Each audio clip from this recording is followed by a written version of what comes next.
Hello everyone and welcome back to my channel. Today we are talking all about the Empress and the Emperor from the Major Arcana in the Tarot and how these cards relate to the Queens and the Kings in the Minor Arcana, or more specifically the Court cards.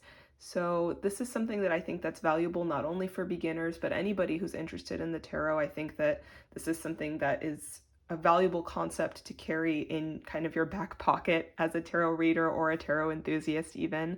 So if you're interested in learning a little bit about the connection between the Empress and Emperor and the Kings and Queens, keep watching and let's get into it. So one of the important things to know as we get into this is that the tarot is kind of a collection of archetypes, specifically the Major Arcana, but we see archetypal energies expressed in the Minor Arcana as well. That archetypal connection here with the Empress and the Emperor trickles down into the Kings and the Queens. So with the Empress, we have the Mother archetype, and with the Emperor, we have the Father archetype.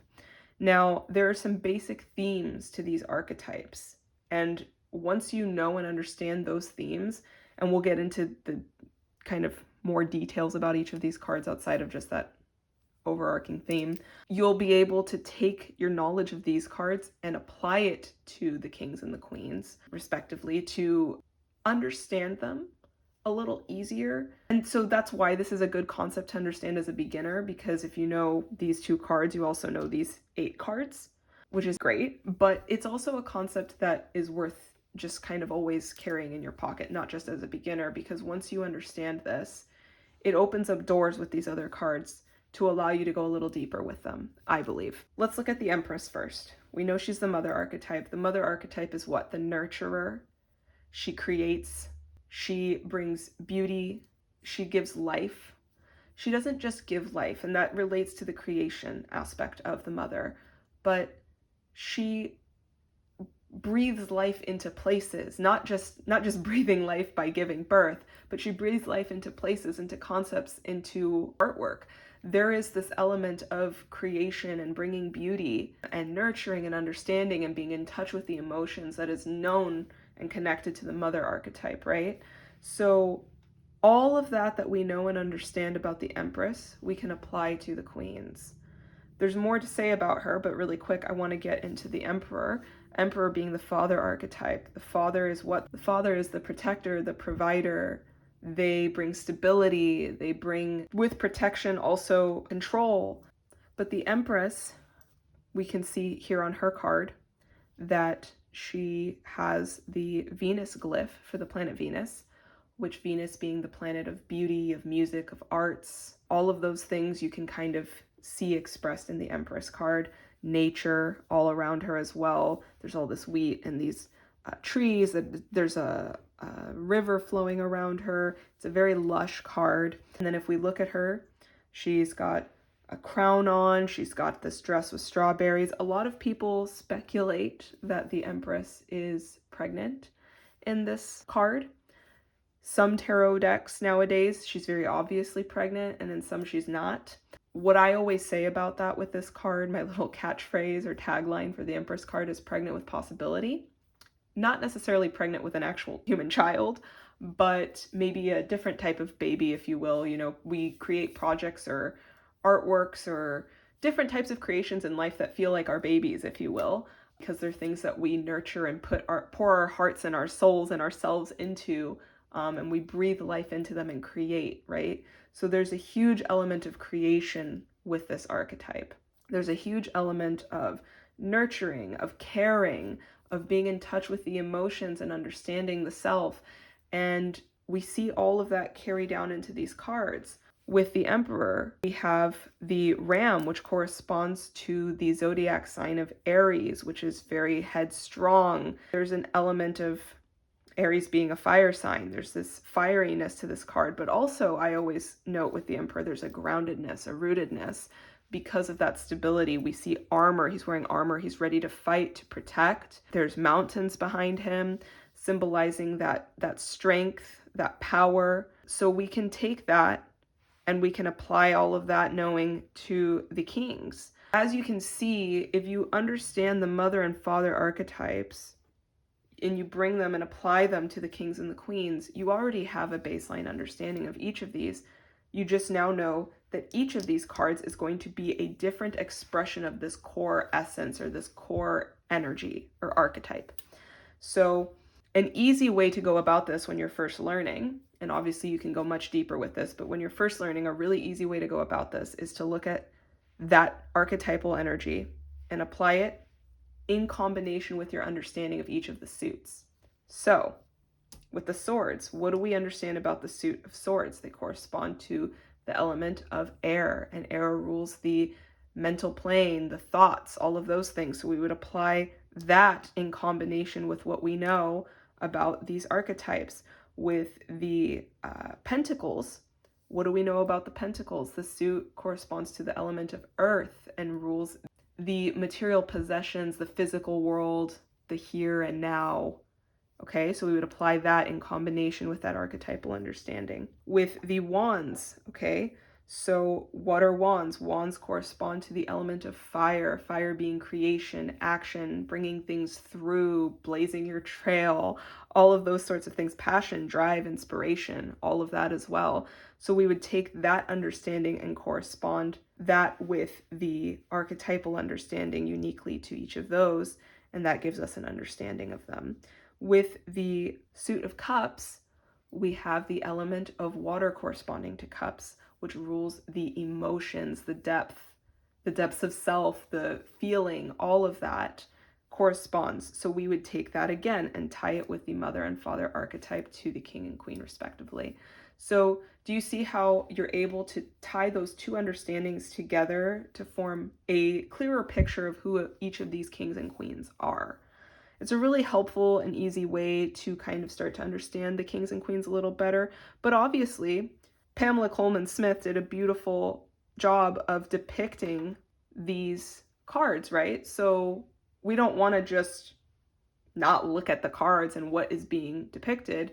We want to take all of that and combine it to look at each of those cards uniquely, just as how I, was going over some of the symbolism that we see in the Empress and Emperor. You want to go over the symbolism in each of the kings and queens as well. And that helps you draw a greater understanding. So with, for example, the Queen of Swords, we know that we're going to relate her to the mother archetype. Okay, so she's got that nurturing, that creative ability, she's got that wisdom. But what else do we know about her? Okay, so she's going to be more in touch with her thoughts, with the mental plane, right? And we see that she sits with her head above the clouds. She's got that mental clarity. So I could go really deep into each of these, so I'm not going to allow myself to do that for the sake of the video. I don't want it to be too terribly long, but just some basic things you can kind of pull from each of the cards, right? Looking at it, look at that symbolism, the way that the clouds sit beneath her head is above the clouds, the sky is clear above her. She has that clarity of understanding, of thought. You see there's all this wind, none of that is affecting her. She looks very strong. Her throne is made of stone even, it looks like. Her sword is upright. There's a strength to her. And we want to relate that strength that we see to mental strength, right? With the Queen of Pentacles, bringing in that mother archetype, but then also bringing in the element and the suit and all the things that correspond with that. There's all of this growth all around her. She's abundant, right? So she's an abundant version of the Empress here, which is also very abundant. I actually see quite a few similarities between the Empress and the Queen of Pentacles in particular. There's a lot of growth and potential around her. We know that there's this material element to the pentacles, and she's holding that big pentacle in her hand. So somebody who's very financially secure and stable, we could kind of assume from this as well. Something I don't want to forget to say here is a lot of times people say that the court cards can be people coming into your life, coming into the picture in whatever way and energy. But this is also very possibly an energy within yourself, or just because it's showing up as a person doesn't mean that it is that exact. It doesn't mean that it's a person in your life. It could be an energy in your life that expresses similarly to these cards and what they correspond with and what they mean. Just something to think about. But anyways, Queen of Pentacles, we see all of this growth, all of this potential, all of this abundance around her. She's somebody who you could think, if we're looking at this as a person coming into your life and bringing this energy or assisting you with this type of energy. We could assume that maybe she's assisting you with finances, maybe she's assisting you with growing your life bigger, or maybe you are embodying the energy of this Queen of Pentacles to grow your life, or find more abundance, or draw that energy into your life more. Queen of Wands, obviously, the creative energy here, very, very strong. Obviously, the Empress is already that creative energy. That creative energy is heightened and amplified with the Queen of Wands, right? Because she is this element of fire, that inspiration, that creative energy is just flowing here. So there's this ability to create. See that she's got this big sunflower in her hand, kind of this element of the sun and growth and radiance. We even have all of the cats present, that Leo energy, with the black cat and the lions on the sides of her throne. There's lots to pull from. And so again, we see that there's this element of big creation here. It's this, but amplified. And then with the Queen of Cups, obviously cups being in touch with the emotions, we look at her, she's looking to the past, she's looking to the left. When you see a figure looking to the right, they're looking to the future. When they're looking to the left, they're looking to the past. And when they're looking straight on, that is in the present moment. We see here, she's kind of looking to the past. She's somebody who maybe is capable of working through the emotions. She's someone who's nurturing, who's understanding, who is that nurturing strength lives within the emotional plane for the Queen of Cups. She's able to understand you. She's able to hear you out. She's able to make you feel seen and heard on an emotional level, maybe in a way that others cannot. Maybe it's just this energy of feeling emotionally seen coming up, or maybe it's an actual person, or maybe you feel like you're being that for yourself or you're being that for another. These can express in so many different ways, but again, I don't want to get too caught up on each unique one, just trying to give you a couple ideas of how you can kind of look at these, but try to look at that symbolism, try to look at, okay, there's all this flowing water. All of this symbolism in the cards gives you so much to go off of when you're doing a reading, and if something in particular is really jumping out at you for a particular reading, there's probably a reason, so don't be afraid to dig into that a bit, whether it's a reading for yourself or someone else. So getting into the Emperor, that father archetype, if we look at the King of Pentacles, he is very abundant. We can see that there's grapes on his cloak he's wearing, and there's so much growth all around him. We see the bull here, which is Taurus, which is a Venus-ruled sign and is very much in the luxury and the material, which corresponds perfectly with the King of Pentacles. Also, he's holding that coin. You can see that same strength in the way that he's sitting.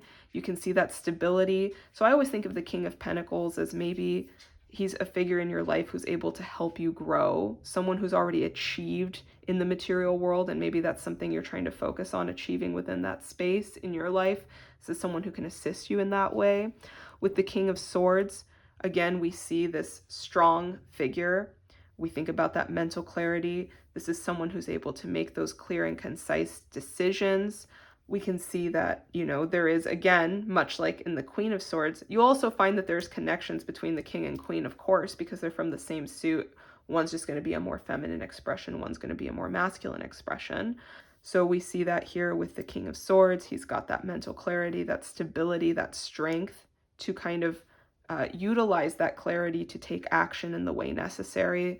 That's definitely something that we see with the Emperor, is that ability to take action and to pursue, which would be very strong in the King of Wands, obviously, since he is from the suit that is all about creation and inspiration and coming through with something. One of the things that I always love to look at with the King of Wands is all of these salamanders on him, which have fireproof skin. Very important element to think about when we think about a king. There's a certain level of strength to be able to have that fireproof skin as a symbol for you. That means that things, don't affect you the same way. You're able to walk through the fire, if you will, to protect, to preserve, to create, to whatever it is that, this energy is coming up as for you. And then last but not least, the King of Cups. He's the most in touch with his emotions, obviously, with that water element corresponding to cups. There's all of this water movement all around him, the waves. There's a certain level of flow to him. that you don't really see in the other cards here, and the other kings or the emperor. But if we look at this in relation to the emperor, we still see certain similarities. There's still a quality of stability. So being able to be in touch with the emotional doesn't inherently make you unstable. So this shows that you can be in touch with the emotional side, work through those emotions, work through, have flow in that way, but still have that strength and that power. And again, that's how this concept is so cool, because you're able to see these archetypes kind of spider out into these different concepts and ideas. So it's not just this one thing. There's so many different ways that these energies can express in your life. And that's why it's kind of cool to understand this. So when one of these cards comes up in a reading, you can kind of connect it to, let's say, the King of Cups. You can connect him to the Emperor and think about that connection of what the Emperor represents, but see how this particular energy is, in this case, a more emotional expression of that. Being able to still be strong and in control, but also have that connection to the emotional side of self, and still be able to be someone who holds power in that way. I hope that's making sense. I hope these little examples I'm kind of giving and pointing out in each of the cards is making things a little clearer and easier to understand. So that concludes today's video, all about the Empress and Emperor and how they relate to the kings and queens of the court cards in the tarot. I hope you found this video to be interesting and insightful. Hopefully getting into the kind of these archetypes and how they connect was helpful, especially for those of you who are just kind of getting into tarot. This maybe made understanding these cards a little easier for you. So if you're interested in this type of stuff, I have another video about the minor arcana on my channel. I'll actually link it on the screen somewhere, so you can check that out. I think that one people have recently seemed to be enjoying it, who are kind of just getting into tarot, so that's could be a good resource for you. I also have some shorts on my channel. I have a playlist collection of them. It's 78 shorts, one for each of the cards in the tarot, each of those being under a minute. So you can learn a little bit about each of the cards. So you can learn about all 78 cards in under 78 minutes. Obviously it's going to be high level, just kind of quick little lessons about each of the cards, but that's a great place to start if you're just getting into tarot. And if you haven't already and you're interested in tarot and spirituality, I would love it if you would subscribe to my channel and join along on the journey. Thank you guys so much for watching. Be sure to let me know in the comments what you guys think, if you have any requests for future videos, if you have any questions at all that stuff you can put in the comments below. Again, thank you so much for watching, and until next time, take care and be well. Bye.